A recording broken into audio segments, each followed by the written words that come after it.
Hi guys, कैसे आप सब। तो एक बहुत इंपॉर्टेंट न्यूज़ आ रही है कि जो एम्बरग्रीस है वो एक कोस्ट पे पाया गया है, जिसका टोटल जो एस्टिमेटेड वैल्यू है वो है 4 करोड़। ठीक है। यूपीएससी जनरली इस टाइप के क्वेश्चन पूछ लेती है प्रीलिम्स में। ठीक है। 1 वर्ड पे करके वो क्वेश्चन पूछती है। ठीक है।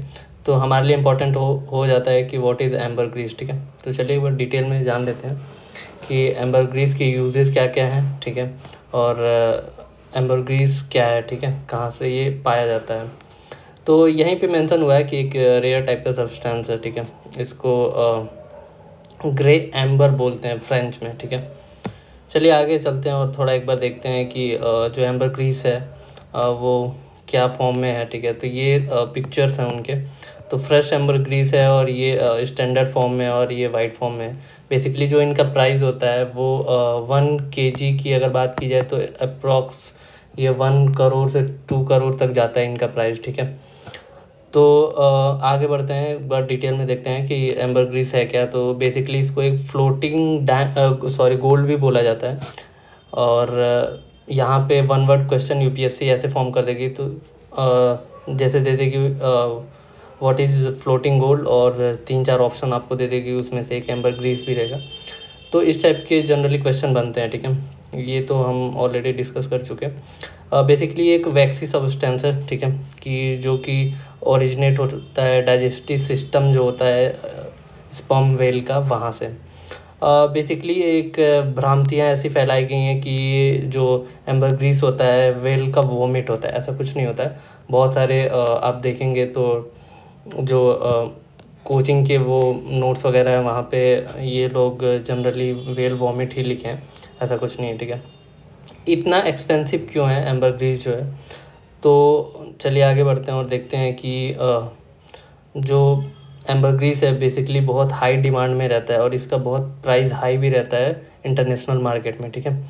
क्योंकि इसका यूज़ अगर हम देखते हैं तो वो परफ्यूम बनाने की यूज़ में आता है। ठीक है। जो कि एक अच्छा नोट्स बनाता है। मस्क, बेसिकली मस्क वगैरह जो होता है वो हाई क्वालिटी परफ्यूम में यूज़ होता है। ठीक है। और it is also use in flavour food. ठीक है। अल्कोहलिक बेवरेजेस में भी यूज़ आता है, टोबैको में भी यूज़ आता था पहले के टाइम में। ठीक है। और ये सारे जितने यूजेस हैं आप इनको नोट डाउन कर लीजिएगा, यहाँ से भी क्वेश्चन आ सकते हैं प्रीलिम्स में। ठीक है। बेसिकली वो कुछ यूजेस दे देंगे और वहाँ से आपको सेलेक्ट करना होगा कौन से यूजेस है और कौन से नहीं है। ठीक है। तो यहाँ से 2 क्वेश्चन बहुत ईजिली दिख रहे हैं बनते हुए, एक तो फ्लोटिंग गोल्ड और दूसरा यूजेस के। ठीक है। चलिए आगे बात करते हैं कि जो ट्रेड और पोसेसन होता है एम्बरग्रीस का वो बैन है यूएस में, ऑस्ट्रेलिया और इंडिया में। ठीक है। इसको आप ट्रेड वगैरह नहीं कर सकते हैं एम्बरग्रीस को। ठीक है। बैन है। जो स्पर्म वेल है वो भी इम्पॉर्टेंट हो जाती है। चलिए बात करते हैं एनवायरनमेंट में ये टॉपिक बेसिकली कवर होगा। तो यहाँ से भी क्वेश्चन बहुत ईजिली बनते हैं कि स्पर्म वेल के बारे में 2-3 पॉइंट्स दे देगा और वहाँ से आपको पूछ लेगा कौन सा सही है। ठीक है। तो जो स्पर्म वेल होती है वो बेसिकली शेड्यूल 2 में आती है। ठीक है। वाइल्ड लाइफ प्रोटेक्शन एक्ट के। ठीक है। और यहाँ पे बताया गया भाई कि पोसेसन और जो ट्रेड है स्पर्म वेल का या फिर उसके बाई प्रोडक्ट जैसे एम्बरग्रीस है उसका, यहाँ पे लिखा है ये सारे इलीगल हैं अगर कोई उसके ट्रेड कर रहा है उसका। ठीक है। और वो सब किसके अंदर फॉलो होता है भाई, वाइल्ड लाइफ प्रोटेक्शन एक्ट 1972 के अंदर। ठीक है। स्पर्म वेल जो है वो आईयूसीएन की किस लिस्ट में फॉल करती है, ये भी बहुत ज़्यादा इंपॉर्टेंट क्वेश्चन आता है।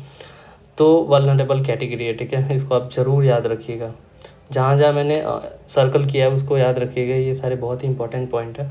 जो स्पर्म वेल की कैटेगरी है वो वल्नरेबल है आईयूसीएन में। ठीक है। वीडियो को आप लोग लाइक नहीं करते हैं, प्लीज़ लाइक किया करिए। ठीक है। Thank you.